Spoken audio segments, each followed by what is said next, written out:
Thomas Bauer is a multi-award winning chef and, as he puts it, managing director, creator of deliciousness and all things awesome at Thomas the Caterer, based in Leicestershire. Born out of a desire to create truly bespoke wedding catering after his own wedding, Tom's creativity, enthusiasm and charisma was a breath of fresh air. He's on a mission to rid the world of bland wedding menus and to make wedding catering awesome. I had a great chat with Tom as he told me how he started his business, how he's grown it, and why you should never do the dishes. Hi Tom, nice to see you. Thank you so much for your time this evening. How are you doing? Yeah, I'm really good, thank you. We're enjoying, a bit of the longer evenings and stuff. It's very nice. Yeah, I'm enjoying being at home in the summer, which is a rarity. So introduce yourself. Tell us who you are and what you do. So I'm Thomas. I'm Thomas the Caterer. I own a company called Thomas the Caterer, and I've also been known to be called Thomas the Caterer. I started my business in end of 2012.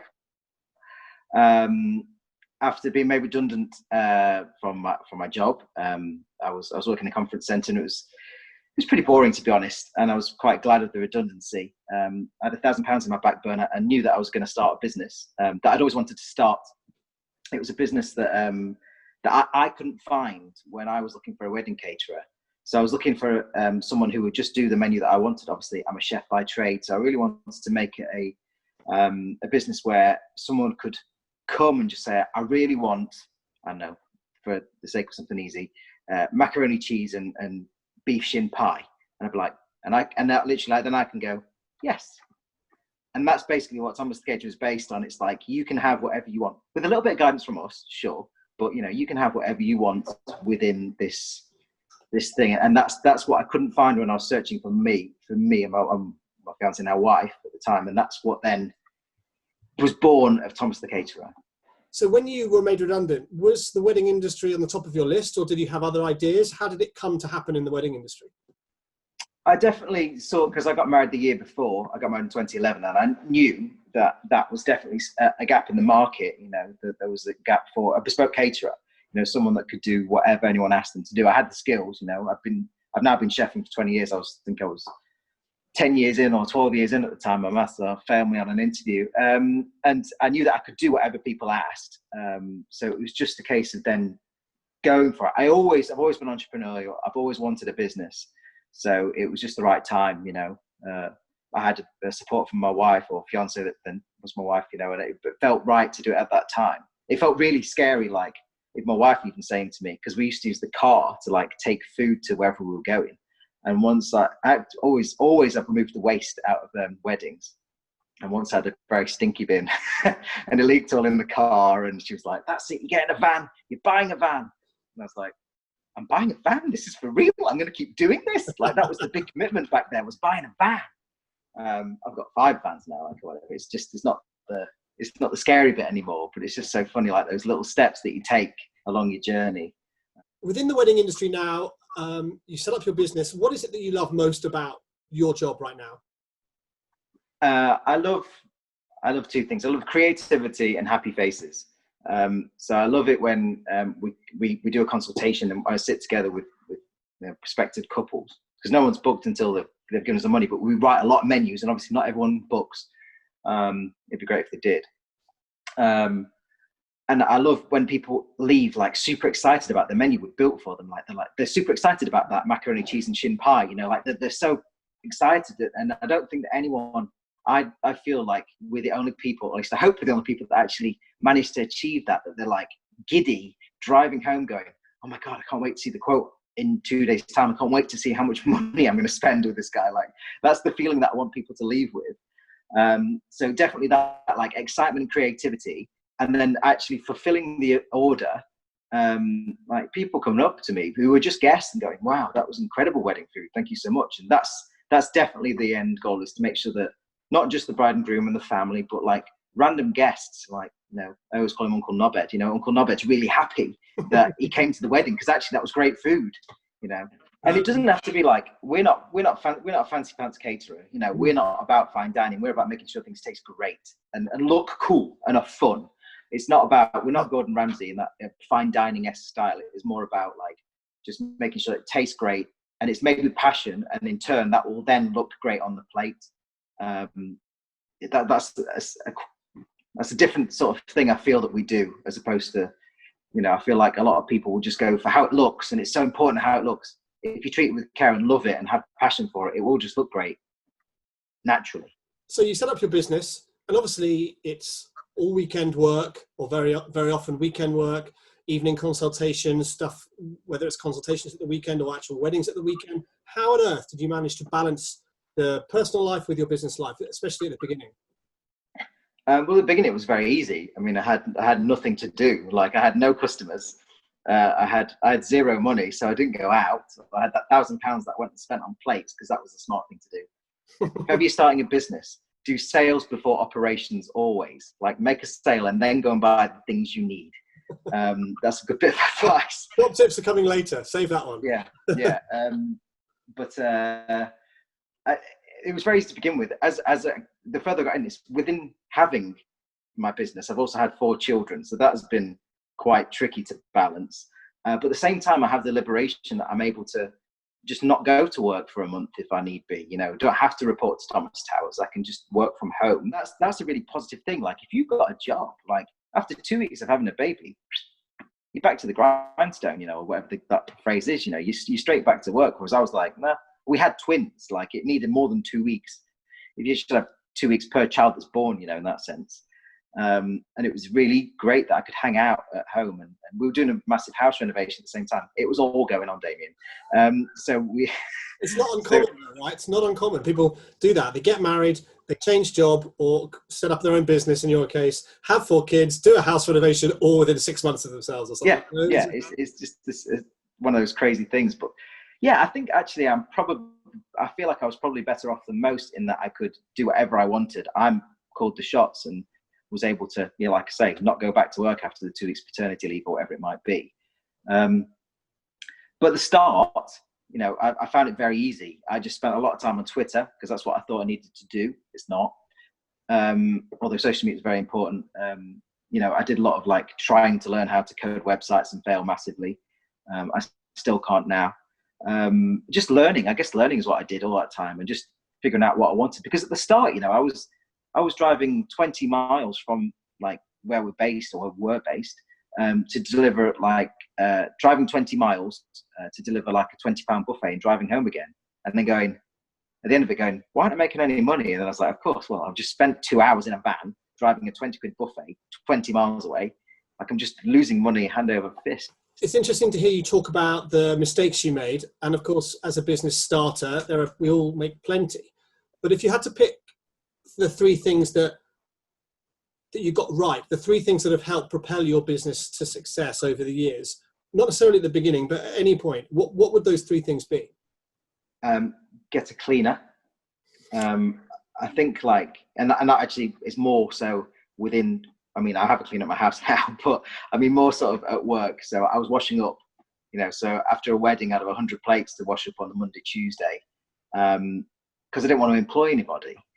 But as soon as I did, it's minimum wage work, pay them a little extra, but it's minimum wage work, and it doesn't grow your business. So things like that. And there's something like that in every business as well. I felt like that was the best thing, because it just freed up 25 hours of my week. It was suddenly free for me to grow the business even more. And that's when it started to really gain momentum. So employ a cleaner, employ people to do the stuff that someone else can easily do, I think is definitely a key. I wrote the book. You wrote the foreword for it as well. Yeah. That really helped. That positions you as an expert. Everyone's got a book in them in somewhere. It's just, mine's called A Definitive Guide to Wedding Food That's Loved by Everyone. It's 5-star Amazon rated. Bit of showing you're an expert in what you do, I think, goes a long way. So by being the only published wedding caterer in the UK at the time, made me, it was my USP. So there's an issue, obviously, that looming over all of us at the moment that we haven't yet talked about, and I think it's time we did. Coronavirus, of course, and COVID-19 and the situation that has caused. It's affecting all of us in every way, really, but with particular focus on on the wedding industry and your work.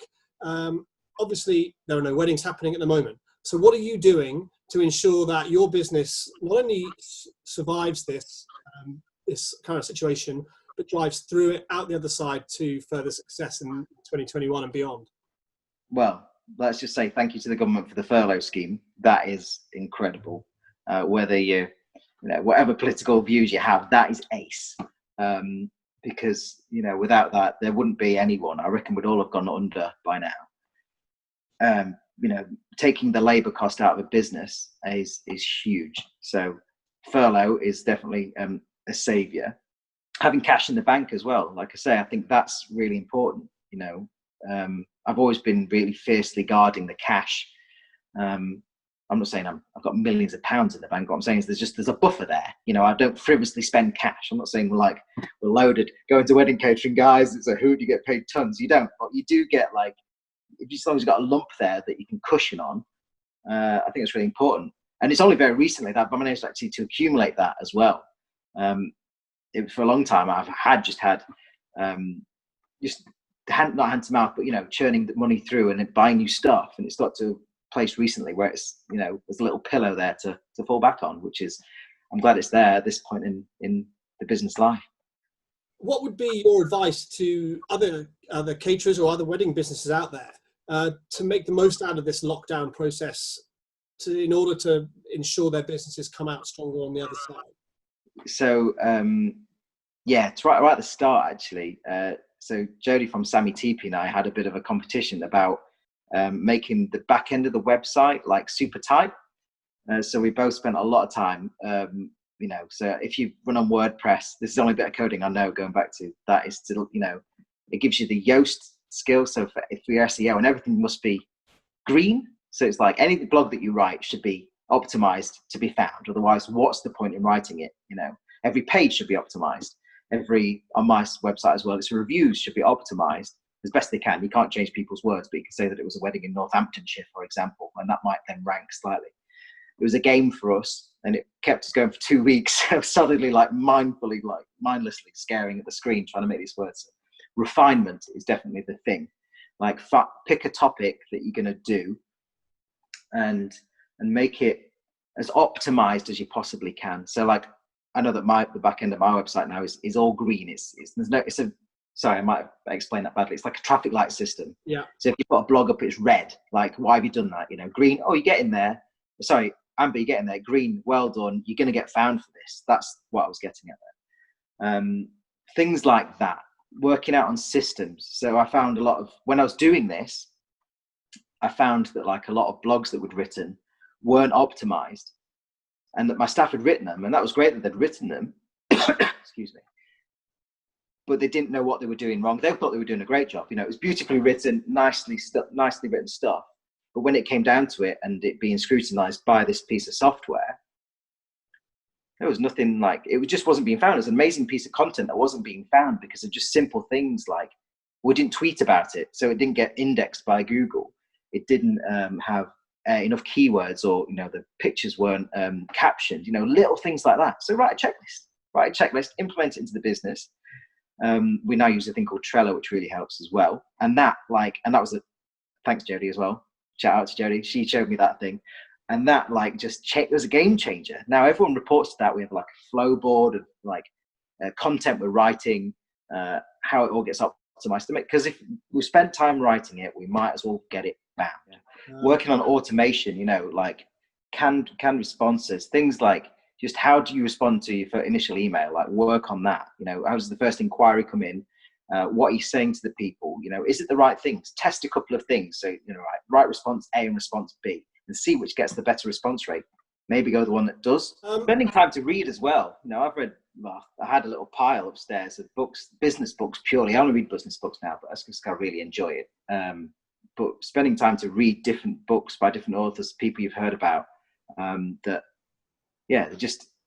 what I spend a lot of my time doing. Certainly at bedtime, you know, 3 chapters a night before I go to sleep just really sends me to sleep. But also, you learn a lot, you know, just by that. I think I've read that that's the best time to read, is actually at bed when you're taking the most. Yeah, sure. I mean, go and read a book and implement something out of it. So I want to take you back a few years, and I want to ask you how, or actually why, you first got involved with the Wedding Industry Awards. Yeah, I was thinking about this just the other day. I think I've entered five years. I think that's right. And the first year, I entered with no customers. I don't know if you got the stats on that, but I definitely entered and didn't get any votes because I had no customers. But I just wanted to be like, I've entered, or at least I didn't get. I think I had customers, didn't get any votes for whatever reason. I think you got to learn actually how to get your votes. But I saw a lot of people sort of that I'd worked with on whatever style shoots or events where I was like, that seems pretty legit. It was Kerry Booker and Karen from Derby and Joan were the main people that I was like, oh, they won nationally. That's cool.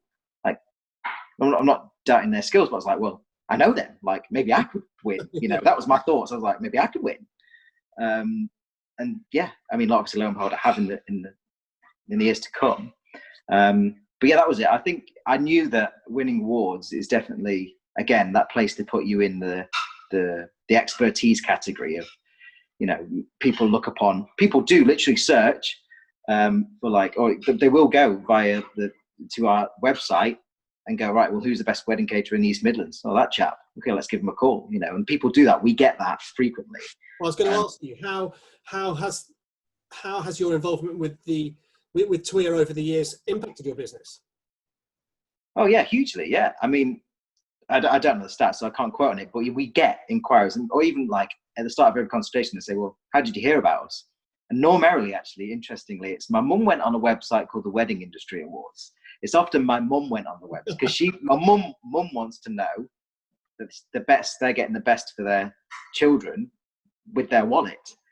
How about your team? Obviously, you have a large number of staff, chefs, etc. Plus, I would imagine, I'm going to call them casual staff, i.e. waiters, waitresses, bar staff, etc. I'd imagine. Yeah. Do they engage with it? Do they like the fact that they're working for an award-winning wedding caterer? Oh yeah. I mean, I don't think you don't really realize how much it matters to you until you're sat, either like this year, I was sat in my lounge waiting for a text or something. Or, when you sat in the room, in the ceremony room, the dogs can say hello, waiting for the answers. Come on, Damian, get through the categories. I want to know. And it's at that point when you say, right, and it's time for food, or you say something very similar, and your gut starts to tighten up, and you start to feel a bit nervous, and you just realise how much it means to you because you want to win. That's fair. I mean, you want your staff to take pride in what they do, and if there's an award at stake that's reliant on your clients' votes, everyone has to sort of maintain those standards. Now, you already have those standards, but you have to maintain them, and that's the hard thing. Certainly, coming back year after year, as you have done, to enter and be successful, requires you to push that standard as well, to keep raising it, which can only be a good thing for you and for your staff. It's the hallmark, is that the right word? Like it's the level that we always want to hit, is to make sure, I want to come first. I love the way that we get all the feedback as well. Like that is just so super valuable. I leverage it massively. When we get the reviews, and there's a name drop for oh, Callum was brilliant, or Lindsay was fantastic, or Olivier was great on the day, whatever, staff member name they say, like they love that. I get more of a buzz of them mentioning their name than mine.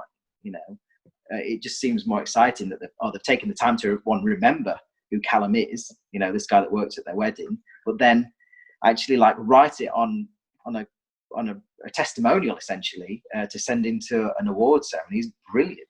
I love that. Yeah, and it's great that you can share that with your team. It galvanizes the team. It brings them together. They get excited too. It's nice to hear, and it's a major thing for us as well to know that happens. Yeah. I want to talk about business challenges because we've all faced them. They come in all shapes and sizes, and we're probably all facing the biggest one that we've ever faced right now. But coronavirus and COVID-19 aside, tell me about some of the other challenges that you've faced in your business and how you've managed to overcome them. I think it came down to money until a few years ago, because it was very much like not hand to mouth, but it was a difficult always time to find money to pay yourself, to pay the staff. I always found money to pay the staff. They never were late, just to be clear on that. monetary things are always interesting. But again, reading up about these things is always really helpful. I would recommend a book called Profit First by Michael Michaelwitz or Mishewitz or something. He's got some very Russian sounding name. Obviously, staffing, labor, staff's not easy to control. I'm no HR manager. So things, and there's a lot of employment law stuff. We've never had anything terrible happen, but it's just like, am I doing the right thing here? Am I allowed to say, am I allowed to do this? What seek advice is the best advice there, is just go and ask someone. You probably pay them 60 quid to speak on the phone for 15 minutes, but it's probably well worth it. I want to take you back in time now. I want to take you back to that moment when you had that £1,000 in your pocket and you knew you wanted to set up your own business and you decided that the wedding industry was for you. What advice would you give your younger self right now? What one little pearl of wisdom would you say? That's a big one. What would I say?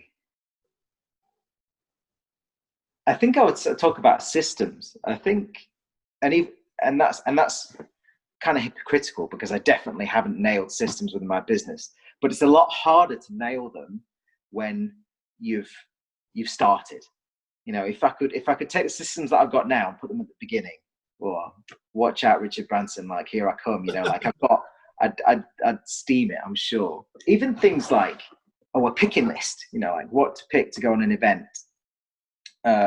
Things got forgotten all the time. I spent so much money on extra bin bags that I didn't need to buy because I had them at the unit, but they were 40 miles away.